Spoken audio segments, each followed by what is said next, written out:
7.1, understanding volume.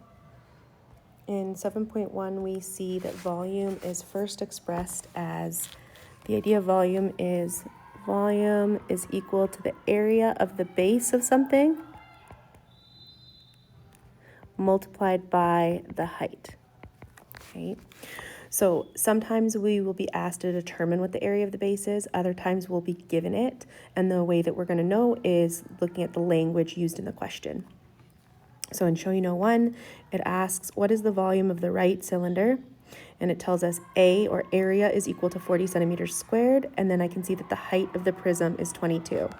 So if volume, we always start with the formula, volume is equal to area of the base times by height of the prism, or in this case, height of the cylinder. So we know that we've got 40 centimeters squared being multiplied by 22 centimeters, which is going to give us, again, we've got centimeters squared times centimeters, which is going to be centimeters cubed, and we'll have 880 centimeters cubed. Also just working to make sure that our answers are clear and visible, easy to interpret. In Show You Know 1b, we see that we've got a triangular prism. So here we've got volume is equal to area of the base times by height of the prism. In this case, we're given an area of 17 and a height of 10. So again, I've got no problem if we're dropping units while we complete, as long as at the end we're including our units and that our final answer is clear and visible. In Show You Know 2, it asks which box has the greater volume, explain your reasoning. So in box 1, we see a length of 8, width of 3, and a height of 7. That length of 8 and width of 3 gives us an area of 24. So for volume, if I call this 1 and I call this 2, I could say the volume 1 is equal to the area of the base times by the height of the prism.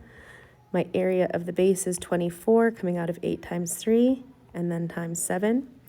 Over here on the right, I've got a volume is equal to still base, area of the base times the height. I've got length of 8 and a width of 7, so 8 times 7 gives me 56 for the area of the base, times by my height of 3. Okay, now really what we want to notice here is the dimensions. The 8, 3, and 7 match the 8, 3, and 7. We can think about this as being like a textbook. If you turn the textbook so that the length is now the height, has the volume or the size of it changed? No. In both cases, we should recognize that we're going to end with the same volume of 168 cubic centimeters. Here, 56 times 3 is also going to give us 168 cubic centimeters, so the volume is equivalent or equal.